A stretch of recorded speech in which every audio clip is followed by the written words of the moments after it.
to Spiritual Debriefing. I am Daniel Meadows. To my left, I'm Jed. what up, Hey, Jed? Jed. There he is.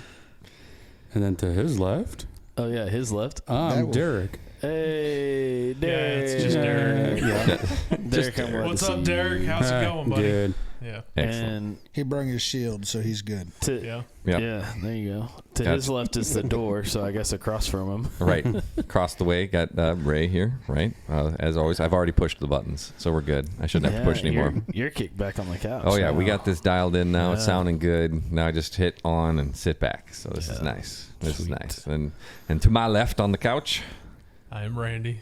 I don't know if I'm on or not, but I'm here. Hi, Randy. Hi, Randy. Hi. Don't forget, push like, subscribe, whatever. we're teaching Randy how to do that part. Don't worry. He'll get there. You're the He'll get last there. one in the line. You have to do it. Yes. So everyone out there, please like and subscribe to the podcast. Share it with your friends. Right. That's the only way it's going to get out there right now. Share it with people you know, people you love, people you hate. I don't care if they don't like us. Just repost it. That's really all we need. Leave a comment if you can too. Send us a message. We've gotten a couple from some people. It's great to hear from a couple people out there. And yeah, I think that's all I got. Let's get going. Well, Man, hey, you do it's- a good job. I don't you think I need to do. do that. You I do know. a great Good job job That with sounds that. professional, Yeah, doesn't it it? does. Yeah. It does. You really don't want me to tell you to push the button. I'll tell you which buttons to push. He already knows.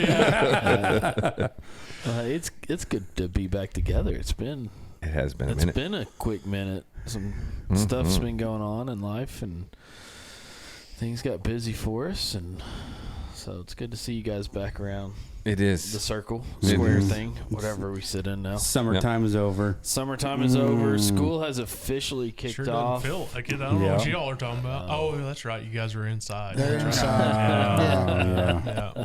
That's right.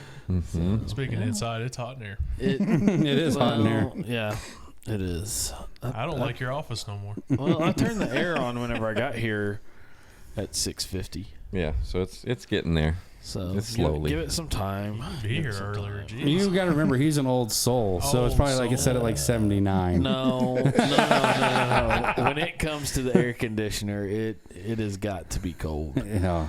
You know, say if he's No, old, they I'm always want it just- like 70, 69. Like Oh, no. You go to schools- grandma's house, it's hot. Grandma's Yeah. house was always Man. hot. Yeah. No, That was 'cause they were cheap. Randy, I would have been up Right. here. I would have been up here sooner, but school's kicked off. So I went and ran after school, and then had dinner with Taylor, and then came up here. So More excuses. Mm-hmm. sorry that I wanted to spend at least eating dinner with my wife tonight. It must be nice. Yeah. I'll have to do that later. Yeah. But hey, I did go run 3 miles after school. Nice. Yeah, it was warm. It was hot. Priorities. Right. Well, it is when I'm training. I got that marathon in December, so Yeah, that's why I got up at 6 this morning to mow the lawn as opposed to waiting to try to do it afterwards, which I would have had no time. I'm like, I'm going to Hey, mow but the lawn in the morning. the humidity was sort of low. Yeah, no, the morning was actually that quite was nice nice, out yeah. there. And I got one of those, green electric lawn mowers, so I can mow at 6 a.m. and not upset my neighbors because it So doesn't it's make a lot of noise It's at all all. battery powered. It Yep. just says It's battery powered, so all you just hear is that. Yeah. Yep. I'm thinking about doing a marathon. Yeah. Marathon Of which movie? sleeping. Of the Fast and Furious, or I started it the other day. I got the first one down. there you go. I knew what he was talking about. Yeah. I thought it was like a car show marathon. I'm going I to go to did- every I car did show at my too. Chevelle. I did too. That's what If I was can, working I on. will. Yeah. Yeah. I don't care. I don't care about the winning. It's fun. I've never done it. I want to do it again. Yeah. Yeah. Awesome. Okay, and that's how I feel about running marathons. Hey, we was talking about cars, not running. Yeah. I know, but y'all ask me. It's all about you, man. Everybody asks me why I go run all the time. It is all about me. Thank you. Yeah. I appreciate. I'm glad you finally realized that. It's only taken 4 years. Go back to school. Yeah. What are you teaching this year? Science. Mm. 5th grade science. Man, how does that work out for you? It's interesting. I bet. Well, Yeah. so 5th grade science is actually it's not horrible. Mm. So we talk about like matter and decomposition and where do dead things go. That's what we get to talk about this semester. So I'm pretty excited to talk about dead stuff. Cool. And then we'll talk about like ecosystems. So I'm gonna get a class pet. So I'm gonna go catch a fish out of the lake, and so I'm gonna talk about the ecosystem of the lake and use the fish in the fish tank and all that kind of stuff. You know. Yeah, that's what Wyatt teacher has too. Is like a 60-gallon fish tank in there. Yeah, it won't be that big, so it's only gonna be like a bluegill or something. I think you need a video you catching a fish, because I don't think we'll believe you catching fish. I fish with Derek. Yeah, we caught fish. We caught fish. You just missed the fish tank sale at And PetSmart. it was, Derek, it was this big, wasn't it? Yeah. Yeah. It grows every time we talk about it. I'm telling you. Bigger and It's bigger. huge. That's good about fish stories, man. His arms only reach so far. Right. It will stop. Yeah. No, Derek's over there. Derek, it was that big, wasn't it? That's dumb. It's as big as a shark. I know, man. So no, but yeah, that's kind of what science looks like for me this year. Nothing, we don't get into the whole Evolution. Nah, not That- fifth was- grade. I was just going to Not wonder fifth grade. how does that That's, split down here in Right. Arkansas? Yeah. That's the evolution. I think sixth grade they talk about evolution a little bit, but it's kind of the evolving of animals in nature. So like the beaks of certain birds and Right. that stuff that is The part that's real. Right, the part that's real. The other part. What do you mean, birds ain't real? The other part of evolution, like the Big Bang Theory and all that bull crap. That's You mean the miracle science wants us to believe in? Right. I think that's biology. That's Gotcha. when they get into that. They get into that stuff. Yep. And I remember in college, my biology teacher, he was so much of a Darwinism. He was stupid.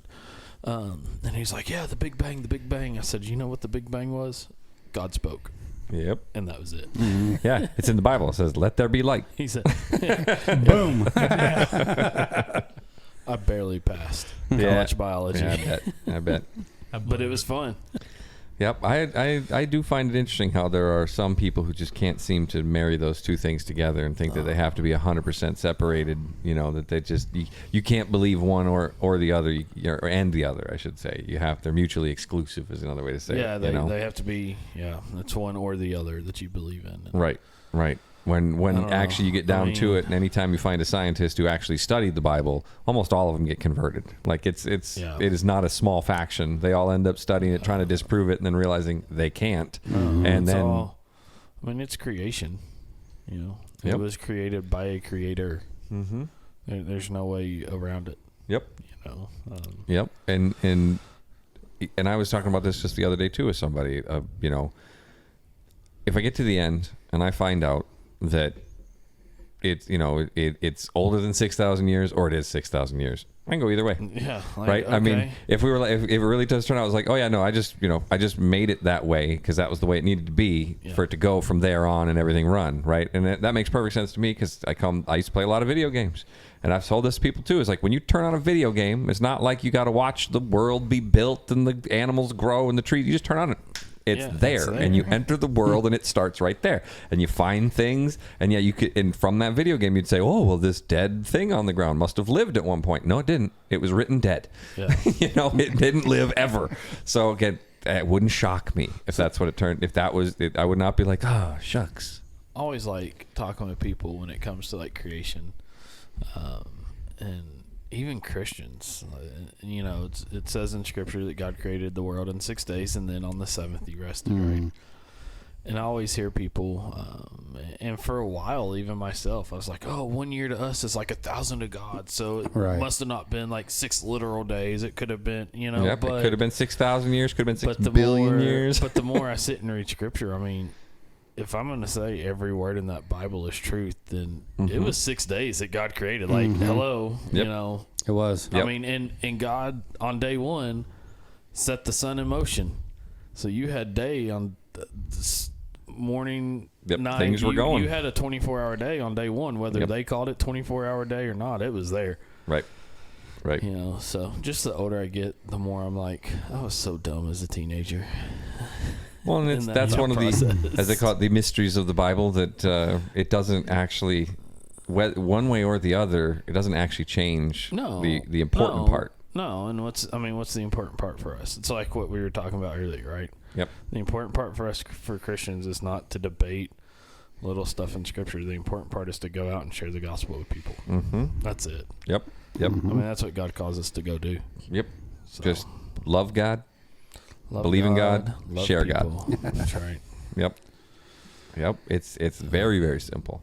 The rest of it's there just to keep us busy because there's lots of hours in the day. And if we're not busy, we get in trouble. He's 100%. 100%. And Satan uses that other part too, though. So he will. He will. Yeah. Right? That's why I'm always wary when someone takes, even just a single verse, let alone like, let's take half a verse and go on that. It's like, what? But I can do all things through Christ. Yes. I can do all things through Christ with the verse misinterpreted. I can win this football game. Yeah, right? Right. God wants us to win. God wants us to win the football game. Mm-hmm. Yep. But yet, there's got to be winners and losers. So, right? Mm-hmm. There does. My prayers have changed a lot as I've grown as a Christian, because instead of praying for specific things, I just pray for God's will, and I pray for understanding, and I pray for peace. What's it say in Matthew, the Lord's Prayer? Well, Thy will be done. Yep. Mm-hmm. Thy will be done. Yep. Not my will, God. Yep. I want you to do what I want. Yep. Be my genie. Be my genie. Right. So when Harmony was like 3, I think is when they redid the Aladdin movie, right? The live action version, one of it. And, she didn't see it, but we happened to be walking through Target or Walmart. I can't remember which one. And they had the little Aladdin lamp on like the end cap. Right. And so I was letting her wander through the toys, and she was looking at stuff, and she pushed a little button on it, and it was like, say your wish and your wish will come true, as it lit up and little sparkles and stuff. And so, of course, her being a little 3-year-old girl, she made some wish. I can't remember what. I think she wished for more stuffed animals or something silly. And then we walked around, and we came back up the other aisle, and she came by it again. She pushed the button again, and she made another wish. And I was like, sweetie, it's just a toy. And she laughs a little bit. And then as we were walking by it on like the way out, then she like ran back over, pushed the button again, and made yet another wish. She's like, and I wish for. She just kept wishing on that little tiny lamp because she just believed it. Again, that heart of a child. She believed 100% in that. And that it's just anyway. Story about that though is because that's the type of belief we got to have in God in the Bible, right? She just came across a thing in that moment, just had 100% faith in it. Yeah. She believed that tiny little toy was going to answer her wish. Right now, I'm not saying God answers wishes and things like that, but that's the type of faith that God asks us to have. Is just we're not supposed to say, prove this to me, like you were saying. Be careful digging through there, trying to find the evidence. That's not what we're supposed to do. But you can find a lot of things that can help you prove it to other people, maybe. Yeah. I kind of wanted to do tonight too, because we brought up school. School's back in session. And there's a couple of us in here that have college kids now. Oh yeah, two. Yeah, there's two. There's two. That's a couple. Right. And a couple, Yeah, degree for that. Right. Well, I mean, and you've gone to college, and then, you have one in high school, and then, Ray, I mean, you still homeschool. Yep. Right? But I think these kids right now, because my daughter's in college now, and yours is going into college, and she's pretty much on her own, kind of, going down south, coming here, going there, I just wanted to put out there as like an encouragement for the kids where they need to stay strong in their faith right now. They need to stay strong in the foundation of what they got brought up in, right? Because right now, these college kids and even high school, everything is thrown at them. The devil's at play right now with them. And when you get to that college age now, the drinking starts, the partying starts, the smoking starts, the drug starts. And I think sometimes we kind of forget, like you said, you were a teenager once. We were all teenagers once. We know the temptations that are out there. I think that when we're teenagers, we forget the consequences. Right? Oh, it's real easy to. Yeah, your brain is wired in that way. Actually, you're wired to take chances and to do things at that point, because that's when you're supposed to separate from your family. You need a boost of courage to do that, right? You've been being raised with this safe net of people for a long time, and now you need to be able to go out and be away from them and start your own thing. I mean, the crazy thing to think about is that at the age that your daughters are right now, go back 100 years and they would be probably have their first kids at this point. Right. And they would be on their own, starting a family, doing whatever farming or business or whatever household stuff that comes along with. I mean, fully autonomous, not just starting to become autonomous, but like fully autonomous. Yep. And I'm not saying it's a good or bad thing. That's just the way society's changed right now. But it's just an interesting thing to think about, that it's possible. It's in them. It's 100% in them. It's we just have to remind them of that strength and power that they have. They just have to know that it's there. You can say no. You can do new things, but also understand the right situations to not get yourself in. That's something I wish I would have understood a little bit better. Me too. And then, a lot of things are preached on God is love, right? Love, love, love, love, love. But sometimes we forget the part that too, God is of wrath as well, right? We're to fear God. We have to fear God, right? And then I think we forget that as teenagers. And even as adults sometimes, we forget that the fear of our Father. And, you can ask some of the younger kids now and go, how come you don't get in trouble? Because of the fear of my dad. I don't want to get in trouble because of the fear of my dad. We need that fear with our Father that is our God, right? So we need to have that fear. And even when they're in college, they still need to have that fear of their Father. And I just wanted to just put out there just to say, hey, stay strong in your faith, stay strong in your foundation. Do not get tempted by everything that's coming your way. And surround yourself with Christian students. Yeah, right? that's your best bet. And even Christian friends, and we even do that as adults now, and that's what we do. We surround ourselves with Christian. We talk about this all the time, right? When we say that iron sharpens iron. Yep. Because now, even my daughter, she got a roommate now. She's in the dorm. And she told me yesterday that she goes, my roommate doesn't want to party. She doesn't want to drink. I said, then you stick with her. Right. You keep each other accountable for that. And then, then they said that they're, what do they call it? RAs or RAs. RAs. RAs. And he wants to start doing Bible studies. Oh, sweet. Right? So I says, you need to stick with that. And then that's going to keep you within your foundation. I says, this camp has been a blessing for her. Her foundation, her faith has gotten stronger.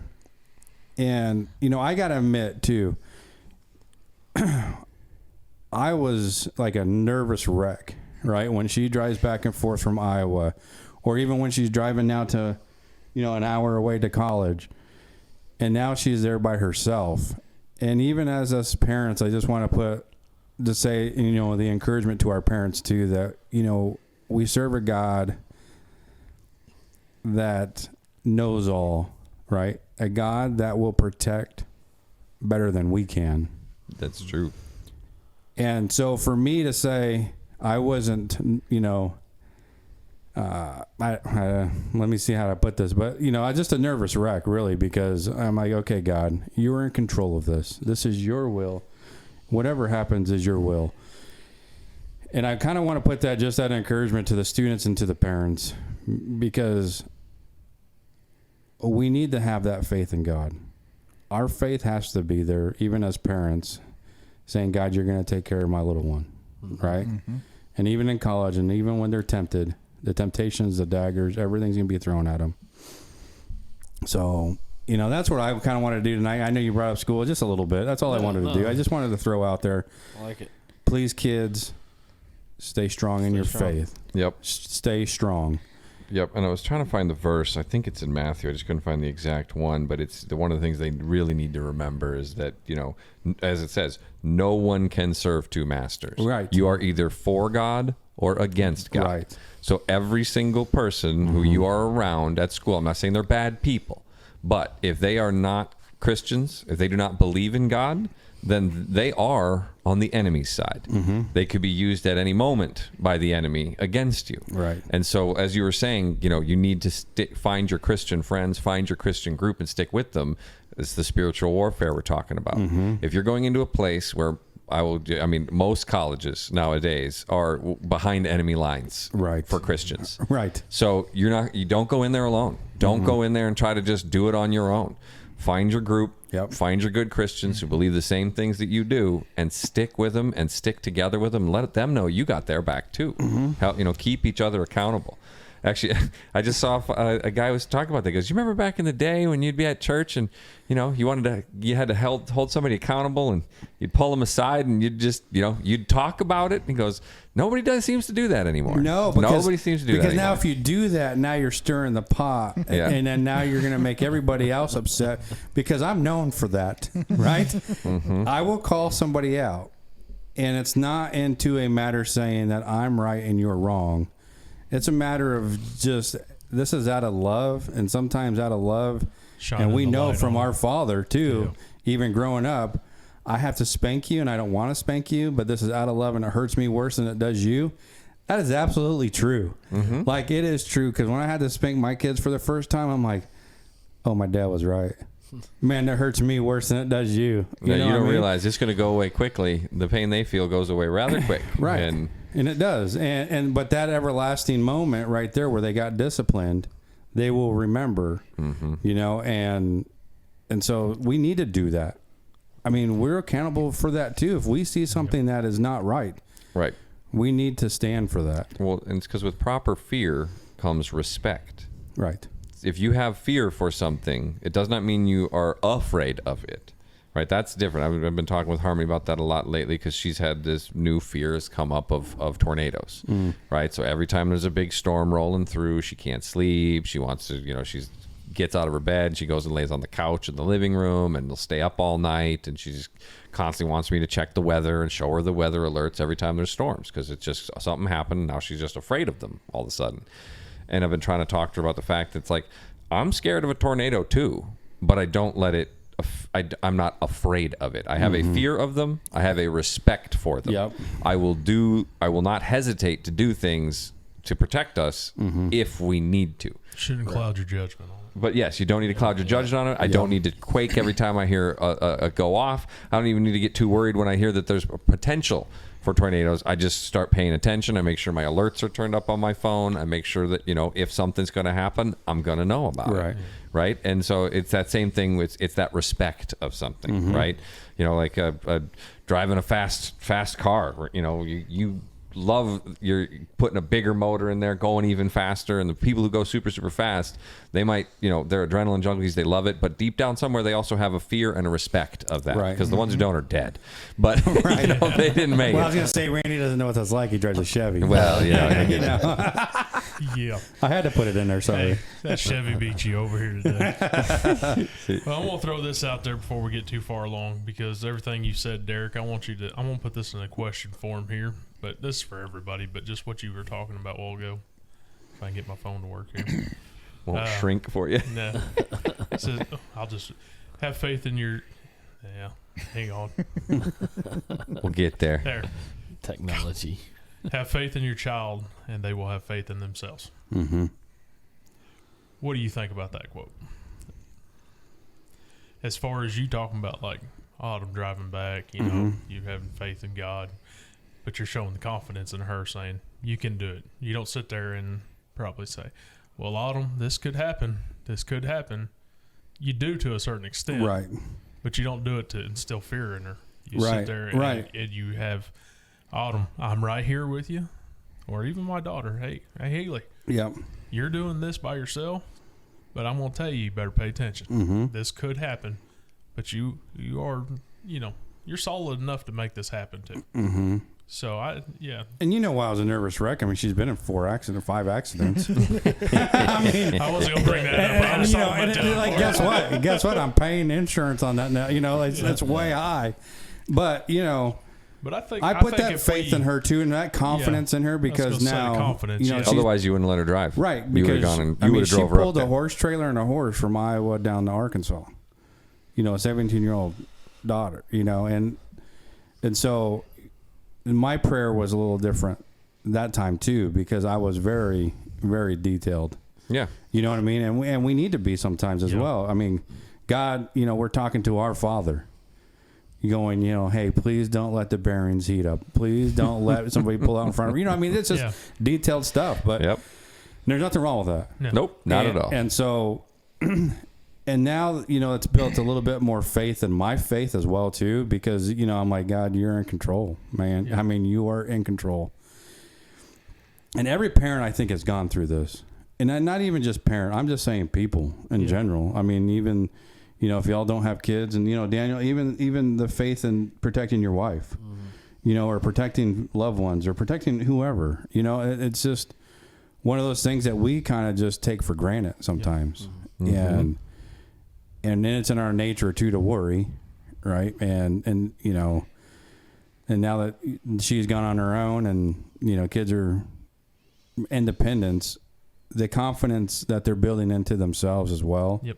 Is building confidence in me into them. Yep. Knowing that she can handle this. It's all baby steps, right? That's what I was going to add to that is if we are nervous wrecks about our kids because we were there. We know how we were nervous when we first got behind the wheel, right. Especially on a long trip. But I think with the faith, like you said, comes the confidence. We need those situations just so that we're not afraid to do those things later in life. Because now she's probably not afraid to take that horse trailer anywhere. Right. Oh, even going through traffic. Yeah. Putting it in a field 20 miles away. Mm-hmm. If she didn't do that, she would probably still be in, Dad, I probably need you still. Well, yeah. And we need that to come along with our faith is the confidence. Yep. As long as, we don't exceed our confidence saying, well, I can do that anytime, and then we just get too far out and not even put faith back in front of it. Yep. So. And then we can kind of change that up just a little bit because it kind of just clicked in my head too. Like with Wyatt now. He's 13. And I told Crystal that your job's over now. It's my turn. Yep. I'm building the man. We're done. You babied him enough, and now it's my turn, and I'm building the man. So it's the same thing, though, too, is I have to get him into circumstances. We got to get him into trials. Yep. We got to get him into these things and know how to work hard, take care of your family, be a Christian husband to, your upcoming wife, right? All of these things that we have as duty as men now have to be taught to him and saying, now it's my turn. Yep. This is what you're doing, and I got to do that, and I got to step away sometimes. Yep. And to build that, and I know, Jed, you probably do the same thing too. Running a tractor, pushing cows, with Hayden now. I mean, the confidence you have in Hayden probably now, he can almost do anything. Yep. And the thing is all of us in this room, we teach our kids, we have expectations, and of course there is always a consequence if something's not right. And they need to learn them consequences. But the world around our children now, consequences isn't a thing. I don't know how it is, Daniel, at your school, but I know I have fought with the last 2 or 3 years of kids not turning in their work. Guess what? You get to turn it in before the grades are done and you still get full credit. You get 2-3 seconds, 4 different chances, 4 or 5 different chances. And it kind of goes back to what Ray was talking about earlier.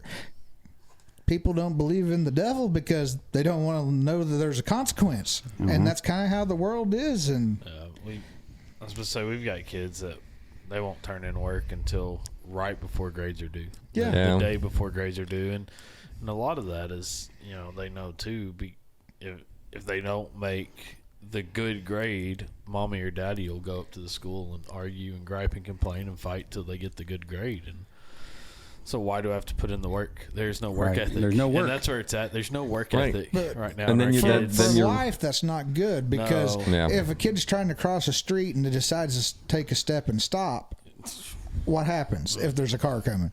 Right.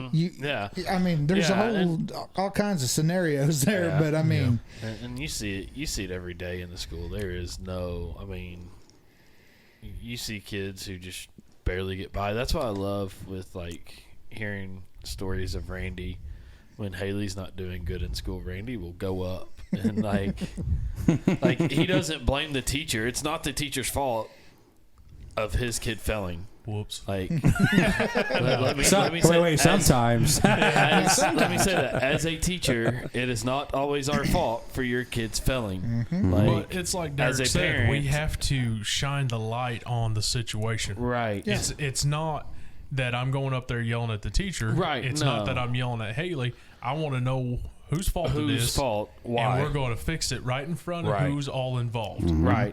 There is none of this running around, said behind your back, do this, Right. stirring the pot in the wrong direction. No, I'm just saying. I go right to the person. Yeah, Right. exactly. That's what I'm And saying. that's the thing, like So at the that's school, what we right, need more of. right? And that's not what we get. We get a Yeah. lot of parents who come up. Why is my kid failing? Well, look, here's the work your kid has turned in. You want the truth, or you want no? I'm and just then, right, like here's the work he's turned in. So yeah, I gave him a 1 because we're standards-based grading now, so we grade 1, 2, 3, and that's all you get. No more ABCs. And so it's like I give your kid a 1 because there's no evidence of anything on there except for his name. Like, how do you expect him to have a 3? What can I grade? Like, he wrote his name. Yay, he's 5th grade by this point. Like, he should Right. have done that in kindergarten. Yeah. Like, Right. and so that's where, like, we just don't have that anymore. We have parents who we're entitled. Right, and then We that's have the entitled people right They now. think it's all microwave. It's the microwave Yeah. generation, as they call it. They think they just put their kid in school, and Yeah. then school handles all of it. I don't have to do anything. I'm not responsible at home to make sure they're doing their homework. I remember my mom checked my homework. When she said, "You got your homework done? Okay, show Every it day. to me." Every day. Yeah, show it to me. Yep. And in Bentonville, in the school district I teach at. Oh no! You gotta delete that one out. We didn't do homework for the longest. Like for elementary, middle school, like when grades didn't matter for your GPA, we didn't do homework. We just didn't. Like, it was like, okay, if you don't get it done in class, whatever, like, we'll work on it later. And that's where it got into the whole, now we're spending a whole 9 weeks to work on one assignment, but yet we've got all this other stuff we still have to teach. Yep. And We're trying to instill our in- superintendent this last week, as we were getting back for teachers, she was like, that's done. Homework has to go home from now on. And we were like, yeah. We're trying to instill in Haley that, as a freshman, it's going on your permanent record. Right. So once you go to college, they see everything you slacked on. Mm-hmm. So you can't look back and say, well, that wasn't my fault. No. Because I'll be the one right there reminding you it was. And the other point we try to instill in her, and I use this as the example because she's getting old enough now. She thinks she wants to have a boyfriend, but I told her she can't have one until I decide that's right. I'm teaching her to not rely on a man. I'm teaching her to be able to do all the stuff she wants and want a man. A man doesn't need to do everything for a woman, but should be there to do it if necessary.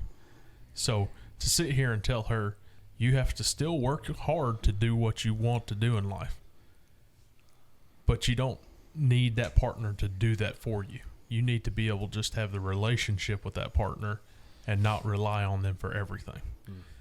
And it's the hardest thing to sit there and tell her that, because it's, Dad, can I do this? Can you help me with this? Yeah, sure, let's do it. Well, then I catch myself and go, no, do it yourself, and I'll help you if you struggle with it. And I have to catch myself every time. I'm like, no.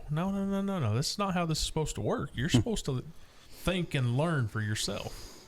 There's no problem for asking for help, but you need to take that step into going that direction first. But it's hard to do that with teenagers. Yeah, it is. I mean, It is. and we fast forward their lives too. If we take that work ethic out now, that work ethic's not going to go later in their life. Marriage is work. Yep. Work is work. Everything that we do in life, there's work involved in it. It doesn't matter what we do. Yeah. Even at church, it's work, right? Hey, I was gonna There's say, no perfect. Even trying to do, the Bible, Right. following God, It's is still work. Smart. I don't care how much everybody says, well, all you got to do is give your life to Christ. It's not over at that point. He still asks you to do a job. That's the beginning. That's the That's when it starts. Yeah. You prepare for your life to change at the point of saying, yes, I want God in my life. Be prepared in your life to say, okay, this is on my permanent transcript. Now this decides my future here. They're going to look back and say, well, look, ninth grade, you made a D. Why? Well, come up with a good excuse or just say, I'm trying my hardest to move on. I'll show you my work ethic. But nobody wants to do that anymore. Yeah. So sorry, I just wanted to give a throw out to the kids and then the I think that's and the parents too. I mean, even the parents, because I mean, we worry too, and we got to have that faith that that we did our job as parents, and we raised them up right, and we have that responsibility as parents too. Yep. Is we need to raise those kids up in a Christian family, right? right. That's our response. We are going to be judged on that as parents. We spent several weeks talking about that one. So Still be supportive even though they're out of the house. Yeah, Still be supportive absolutely. and be there for them. Yeah. Yep. And as Not holding their hand through everything. no, but be being there for them. supportive. Yeah, I'm there for them. I mean, because Yep. they're going to have times that they don't have money. There's going to be times that they can't handle all the pressure. There's going to be times, we're going to be there and help them, but I can't do everything for them. We have Exactly. to learn to Yeah. step back and let them. Yep. We had to do that. Don't always be their crutch. Don't be their crutch Don't all the always time. be No. their right, they crutch. gotta fail. They gotta Sometimes they've got fail. to hit that bottom. They gotta fall But- down. Yeah. They gotta break an arm. They gotta break a leg. Because this is where, like, I think, like with my in-laws, the situation with me and Taylor is different than the situation with their brother, right? Like, we had to move back in with them because of a situation that happened that we had no control over. Mm-hmm. Everything that happened at the church, like, we had no control. Mhm. It wasn't like I forgot to pay bills that I lost my house. It was just that the house we lived in belonged to the church, and so when that was done, the house was gone, and so we had to move back in until we could get back on our feet up here. Right. Brother's a little bit different. He had a house, and he just chose not to pay for it. And so then he was like, "Oh, I got to move back in because I can't afford to live anymore." Yeah, it didn't want to work. Right. Right? And so that's where I'm like, well, actually, his ex-wife, wife, girlfriend, whatever she is right now, I don't know. I'm so confused with their whole relationship. It's complicated. Is very much that entitled mentality. Mm-hmm. Like, it's what I want when I want it, so you're gonna pay for everything. Yeah. I'm gonna pay for nothing, and I deserve it. right. And now you're broke, but I'm mad at you, but I still want it all. And so, and that's where I look at him. I'm like, you chose your situation. I did not choose. That was the only place I had to go back to because I was jobless. Yeah. And so that's where being there for your kids when it's needed. Right. That was a needed situation as opposed to being the crutch. Yeah. So sorry. I mean, every time we get back together, it's been like a big gap, but then there's been like major life changes in our child's lives. Yep. Yeah. And so those are just things on my mind right now that just, we just need to encourage them, man. And we got to be there for them as a church as well. Yeah.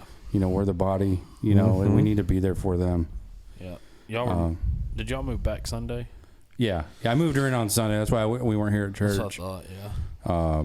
Because their coach is like, you got to be here at 11, but hey, it worked out because she got to pick her side of the dorm. So, There you go. right. There you go. hey, that worked out. There you But, go. Right. but yeah, so yeah, that's what was on my mind. Well, and I think there is good signs. I think some of the things that have happened over the last few years have pushed a few people who are on the fence off the fence, one way or the other, for good You're or right. worse. There are because there is no fence. They realize there isn't a fence. If you're sitting on the fence, you're just putting blinders on and trying to ignore it. That's what you're Right. trying to do, but you're still influenced by it. Things are still changing. I know it was a big wake up call for a lot of people over the last couple of years on what's going on, what's happening, and hopefully they're taking some action, taking some responsibility. Because as you had said, God not only is he going to judge the parents, he's going to judge the fathers the harshest. Yes. It is. We are the head of the household. We have that headship, yet we are also supposed to be the servant of the house too. Right. That's the be like Jesus for our household, which means that we are the ruler of the house, but that means we put ourselves last, right? So you as you were saying, you don't want to be a crutch for your kid, but at the same time, you will die for your child. You will do everything for them, anything for them to help them, you know? And that's a fine line too. Yeah. You know, because you can spoil them too much too and make them entitled. Well, right. That's true. There is I don't mean you give them everything they want. I didn't say you give them everything they want. Fifth graders having the iPhone 14? Yeah. What? Or Derek buying the wrong brand of car. That's weird. Yeah, hey, that's didn't terrible. you buy that same brand though? For Yeah, yours? for yours. So, That's what I'm saying. That's what you do for your kids. Well, you know what? You know what that taught? sorry, Randy raised his daughter right. She goes, Dad, I don't want one of them old Chevys. I want a Ford, I Dad. failed. I have failed. Well, you still got another one. You got another shot. It's all right. She's already threatened to take the Chevelle already. And I'm like, well, there girl, you just go. because So you got then- your black belt now doesn't mean you Right. Hey, Randy, that means something. that just means you raised that one right. Well, yeah. Haley says in that your Hannah's my eyes. favorite. Yeah. I disagree. I think I got two favorites. She tells everybody that Hannah's their favorite. Yeah. Oh yeah.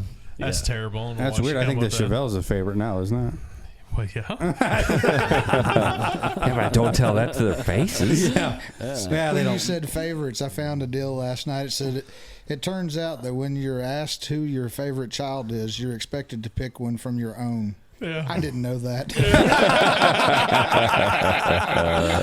Oh, that's a good one. That's why I just split the difference and said the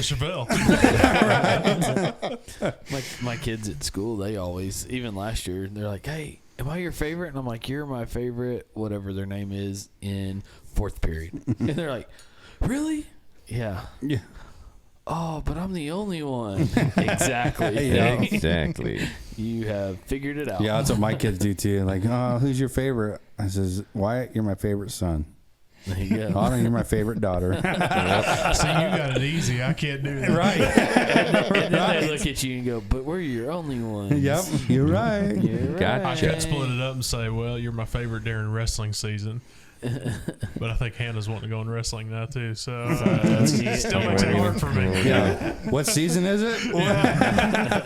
Yeah. Yeah, honestly, the truth though is, it depends on the day. Right. Right.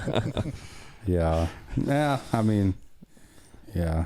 Well, good luck this year, Daniel, Appreciate it. in school and Yeah.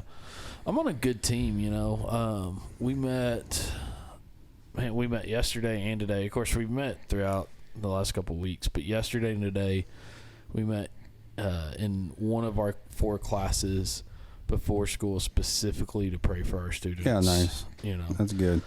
So I'm on a good solid team. Well, this it's even year, like and we- teachers, right? You got to surround yourself with Yeah. good Christian teachers Yeah. as well. So we have good we get to have good discussions. And Good. So, That's good. Yeah. And All it's like right. even in the workforce now that I'm, doing with Corey. So like tonight we're supposed to have Corey on. Mm-hmm. Things didn't work out, but hopefully the next podcast we'll have him on. And that's going to be cool. I'm excited for it because I am too. he was our second episode, right? Yeah. Mm-hmm. He was interviewed and he gave his testimony on the second episode. And now that we got, a handful of episodes down, he's going to come back. Yeah. And I'm excited for it, but hopefully it works out next podcast. And so that was what we were planning on tonight, but now we're getting, all over the place, but hey, that's all right. That's what we do. Yep. the But second even- episode, We're letting God control the Yeah. I mean, conversation. and like talking to Corey now too, like, hey, being in that Christian, even workforce now, that we can openly just sit there and talk about God. Yeah. If we're not doing nothing, man, we can just sit there and be like, what's your point of view on this? Or what do you think about that? Or, and now you don't have, I don't know what the word is. I mean, I always get mind blanked all the time, but it's just really nice to have that encouragement, Mm-hmm. even in the workforce, because, and you're there for 40, 50 hours a week. Right. And you have that encouragement. Yeah. I enjoy it. The last 2 jobs that I've had were, Christian-based companies. And they're way different. I mean, just completely different. And, Yeah. they care, they love, they want to take care of, as an employee. Yep. It's more. It's more family. It's the same type of family you find amongst the family of God. Yep. You know, there's a reason that is used multiple times in the Bible to refer to us as Christians, because when we do come together that way, we have a care and a love for each other that that again you don't find in the world. And it is a family, right? And you say that as a family, and even with family, we have troubled times, right? Yeah. We have disagreements. We get, you got family we you don't get like mad, very much. We get mad. We don't get mad. You know, we get over it. We forgive. You know, it is a family. Yeah. And so sometimes we got to remember that, you know. But it's a family you get to pick. Right. Right. It is a family you get to pick. That's right. So if you don't like it, there's another church on the next corner. I'm just kidding. Yeah, I know. But that's what happens sometimes, you know, and I see it more and more. And sometimes I have to, I guess, step backwards sometimes as well. Maybe sometimes I get a little too aggressive. Yeah, we got to remember that it's not. None of them are going to be perfect. No, they're not. Even if you started your own church, it will eventually not be perfect. There's I'll tell you. no perfect marriage. There's no perfect church. There is not. You could start your own church, write all the rules yourself, give it 10 years, and you'll probably find a whole bunch of things you don't like about it. I'll tell you right now, brother. As soon as I walked into these doors, that's not perfect. Yeah, you know what I mean. Right. And that goes it for just all got of even us. more That imperfect. goes for all of us. It wasn't perfect before I got here. It wasn't perfect while I'm here. Right. And it won't be perfect after I leave here. Right. Like, And that's what, like we were talking about last podcast, right? We don't need to divide and split, and that's what Satan wants us to do, right? He wants to isolate us. We don't need to. We need to be able to go. Okay. We don't agree on this. We agree on the important stuff. This thing we can talk about. We can take some time. Let's discuss it another day. Let's Yeah, that's how I've been trying to do it lately, because, you know, there are so many different rules in the budgets, right? And the IRS rules and this and that, like stuff I don't understand. Yeah. Because I come from the simple mind where we do this, get this. Boom, boom. You know, it's just a number. You just add money to it or you take money out of it. That's all you do. But you can't do that, right? And so now I kind of just want to ask questions, right? It's okay. Show me why we do it like this. Yep. Why are we doing things like this? I don't want to come to them and go, you know, you're wrong, I'm right. No, but just show me, like, why can't we move this over to this or do this over to that? And they explain to me, I go, okay, all right, well, it makes sense. Okay, we have to do that because there's federal laws in effect that we got to do certain things. So where I could be so mad and just be like, you know, I'm out of here. I don't want to put up with this, right? And sometimes I've gotten like that where, I mean, I'm be very, very personal with you, where there's been certain times where I'm like, I'm done. Like, there's so many times I just hit my head against the wall. But now I want to approach it in a different manner and saying, show me, teach me. Because we are the next generation leaders of the church. We are. And it is the responsibility of the leaders that are in the church right now is to teach us upcoming leaders, right? That's their responsibility. And so when we have the mindset of coming, all right, well, teach me, show me. Why do we do things like this, right? And we had a discussion, you know, a couple days ago. And I kind of sat back and kind of prayed about it and just thought about it and says, okay, let me go into this as a different mindset. And I did. I sit down, teach me, show me, you know. And so maybe sometimes that we need to do that. Instead of just going in there, bull rushing them and going, this is dumb. Yeah. You know what I mean? Like, no, we need to do it like this. Okay, show me why you do it that way. Explain to me why. Why do we do it like this? Right. You know, so. And that's also the only way you're ever going to be able to change someone else's mind too. Because one of the things that you'll find is and I'm not saying this fits to this situation specifically, but it can fit to multiple situations when somebody says something and you just turn around and say, why do you believe that? Right. And they might not even know. Right. They might not have ever thought about it. It was just told. And it could be tradition. Yeah. Right. Or tradition. It could be tradition. And then, like, traditions are sometimes wrong. Right. And that's where you come and you meet in the middle to and say, hey, here's the facts here. And our guideline is all in that book. Right. like touching the back of a car when you get to a traffic stop. Yeah. Like, see, I don't like that. I don't like that. I mean, that's my opinion because, Right. you know, We have cameras now. Right. Right. That was an old way of doing. That was an old way of doing things. Now there's a new technique that you can use, and that I'm not gonna say, but there are new techniques that are out there that bring more safety to the officer than doing that. So, there's certain things even like that, even in the workforce, the church, there are traditions that were passed down. We only do this because, well, this is the way I was taught. Yeah, but that could be wrong. So I don't know, there is, I mean, we have to get to the middle of things, we have to get ourselves involved in certain things. And that's how we learn. Right. If we ain't struggling, we ain't learning. Right. Yep. And you got no right complaining about it if you're not. Right. If you ain't struggling, you ain't learning. That's right. And you ain't growing. That's right. Because now if you stay stagnant, you ain't growing. You want to come teach? Well, I'm just saying. I mean, it's the same thing I teach my kids, and the same thing that I teach my, run through my head all the time. I've had a handful of jobs and different things and different but I take those opportunities and go, man, I want to learn something new. I'm going to struggle through this. I'm going to try to master my craft. And then, when you get to, you'll never master a craft. You know that, Jetty. Oh, yeah. So, but, you always want to master your craft.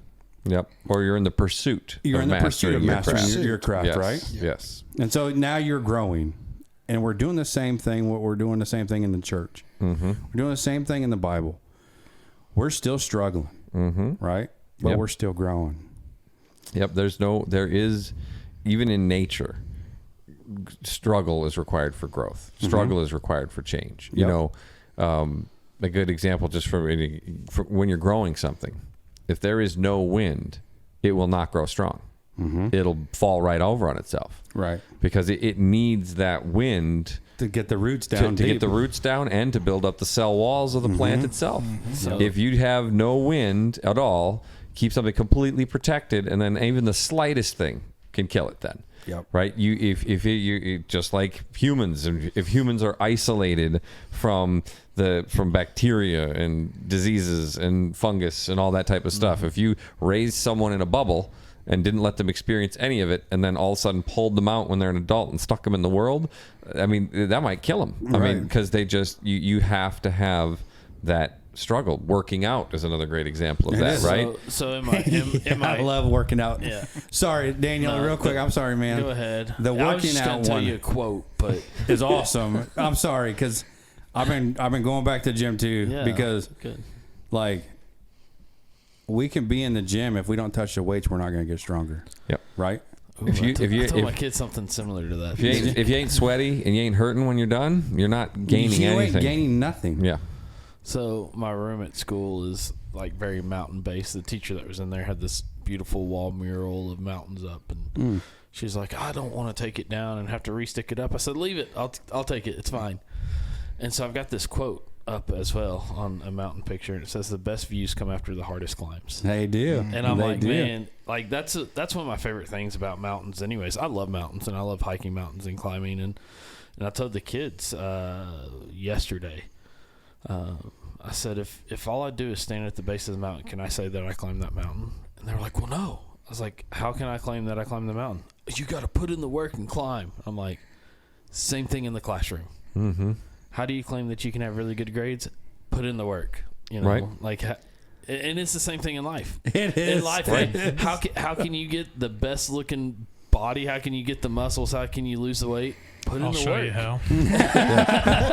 Put in the work. How do you to. grow in your spiritual walk? Yep. Man, you got to go through the climb. Like, get ready for it because it's fixing. So the wolf that's climbing up the hill is hungrier than the wolf on top. Oh, absolutely. Right. And Absolutely. we've heard that many times, and I don't know where that comes from, but that runs through my head all the time. And it's funny because when you go into life and you go into work, you go into school, the person that's on top, you're more hungrier than they are. Yeah. And and they're in their comfort zone, right? They need to climb the next peak. Yeah. Or they're going to stay right there because they're going to be in their comfort zone. We talk about it all the time. Our first podcast was on comfort zones. Right. And why are we in our comfort zone? Because it's comfortable. We're not struggling. Everything is nice. Everything's going the way we want it to go. Yep. But you ain't climbing. All right. That's what I love about running. Like, I hate the run itself, But when I finish or cross that finish line and know that I've accomplished something I've set my mind to, and I've put in the work to get there, Right. Yeah. like that's it for me. The want is not enough. You can't just want it. You have to then to go do put in the work to make it happen. You look at the most successful people out there in the world. They all run multiple companies. Yeah. And it's because they start one. They get it off the ground. They get it going. And as soon as they get to the part where it's kicking, it's humming, they're not sitting there, because that's when they get stagnant. That's what that all the time, the people who hit that spot, then it's this, then all they're doing is this after that, the ups and downs and ups and downs. But then the really successful people say, great, now I'm going to take this person, put you in charge of that. I'm on to the next peak. Yep. I'm on to the next company. I'm on to the next thing. You can't stay on that one mountaintop. Yeah. You know, you've got to go back down into the valley to get to the next one. And then look at it this way too. Most people don't see your struggles. No, they Right? don't. No. They see your successes, Yeah. but they don't see your struggles. And we could change the analogy a little bit because for we like hide Randy, them. right? Like you got that car, right? We've seen your car. It's an old Chevelle. We see it now. And then in 3 to 4 months from now, we see it and it's different. We didn't see the struggle that you put into putting a new motor in there, getting new to this. We don't see the late hours in the shop. Hope you don't. Right? I'm just saying, right? We won't see that. Yeah. No. But we do see the end product. Yep. Right. Right? Yep. So that's your success. Yep. We see that. We don't see the struggles. No. No. And that's what people don't understand is because they're like, why can't I get what he has? Because you're not putting in the work. Right. If you want the results, you got to do the work. Do work, get results. Like, that's the way it happens. The number one thing to do that is discipline. Absolutely. Yep. Absolutely. Yep. And you can start, one of the first easiest ways to start, the simplest discipline is just being like, okay, I'm going to read my Bible for 20 minutes in the morning. Right. I'm getting up 20 minutes earlier, going to read my Bible. And then you could, once you got that nailed, you've been doing, I think it's 30 days of doing it. And then you pretty much, it's become a habit at that point. And as long as you don't do anything stupid, you're not going to mess that up. And then all of a sudden you go, all right, now I'm going to get up 20 minutes earlier, do a little workout before I read my Bible, right? Or after I read my Bible, whichever way you want to do it. Right. And then you can start just chip away at it. One bite at a time, right? Don't try to eat the elephant all in one day. Well, and that's Just what Jeb go a brings little up bit. too all the time. He reminds me of this like on a daily basis, and we talk all the time. Step by step, Derek. Just step by step. And so sometimes I get myself it's so much piled on me, and I just go overwhelmed. And then there's Jetty. Hey, just step by step. How do you? Oh yeah, okay, man. Derek likes that end game picture. I do. He just wants to make one jump. Yeah. How do you run a marathon? Yeah, one it's step at a time, man. I mean, everything is one step at a time. That's And the it. same thing, like you said, it's a one thing that we get involved in. Yeah. We start reading our Bible a little bit at a time, right? We get involved in the church a little bit at a time. Yeah. Because you can see it, and Daniel, when you overtake too much at once, You burn out. you burn out. Yep. Too much, too fast. Seen it too much. Because you're not taking those little steps, right? Well, in the spirit of growth and struggles here, I want to read this real quick. It says, remember, your words can plant gardens or burn the whole forest down. Right. It's a good one. I like That's it. true, and it's very important because that's your language that you even use with yourself, right? Right, That's- saying, that's "Oh, the hardest thing. I want to do these things." Right? I want to. Again, you can't just want it. You I have to. I have to. Yep. I'm going to. Yeah. I have to get up in the morning and do this. I have to do this. Stop But saying I want to. It's got get to up." be I have to. Yeah. You Yep. know. I'm going Like, to. I have to. I didn't want to go run today. Yeah. But it was the I have to go run. Like I have to get this done. You know, and it's the same thing. Like there's days I get up and I'm just like, you know what? I'd rather just sit here, drink my coffee, and watch the weather, or like just sit Right. here and you know. Oh, I called But then Jed. it's like, like I have to spend time with God because He's waiting on me. Like, Yeah. you know what I mean? Like God Yeah. wants to spend time with you. He does. You know What and- father doesn't want to spend time with their Right. kids? And I hear all the and I've even said it, and I've heard too, is you gotta get to a place where you want to spend time, not that you have to spend time. And I'm like, there's sometimes in our life to where we even, as Christians, even as pastors, we go, I have to spend time with God today because if I don't, my day's gonna be ruined. Like there are those moments. There are. And that's being truthful, But that's right? right. It's Yeah. being honest. But Yeah. it is right. It's the words that we even use with ourselves. You know, like, and I think I hear like just of students. I don't know how your kids are, especially your girls, but like students that I see all the time, and they're just like, I wish I was prettier, or they're not my friends anymore right now. You know, like, and I hear that, and I'm like, where's all this self negativity coming from?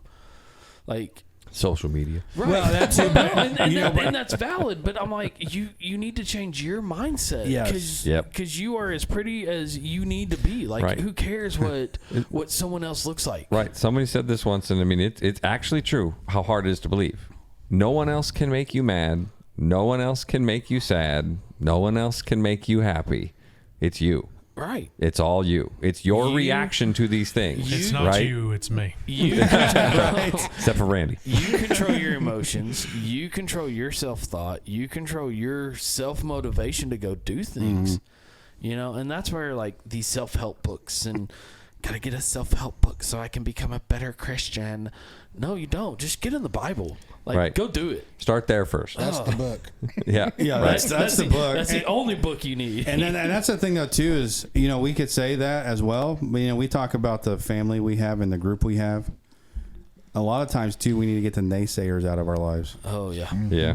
right? Yep. We have the opportunity. We have that where we can say, I don't want you involved right now in my life because you're Yeah. actually bringing me down. Yeah.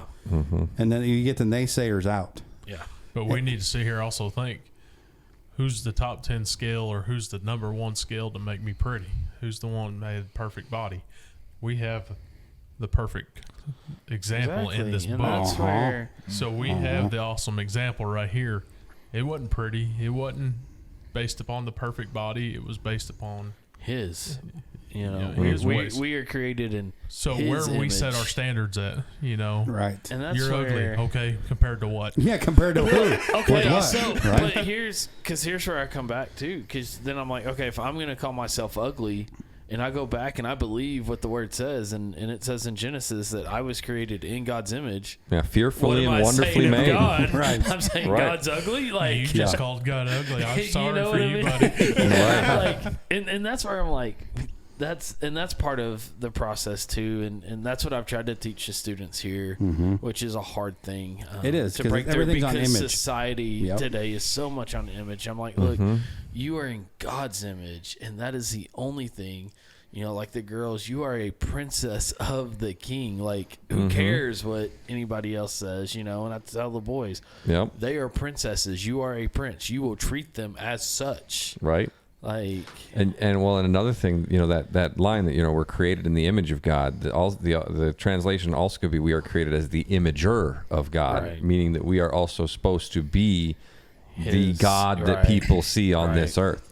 The way we act, what we say, what we do, and you know that I wish I was, as you're saying, you wish you were pretty or whatever it was.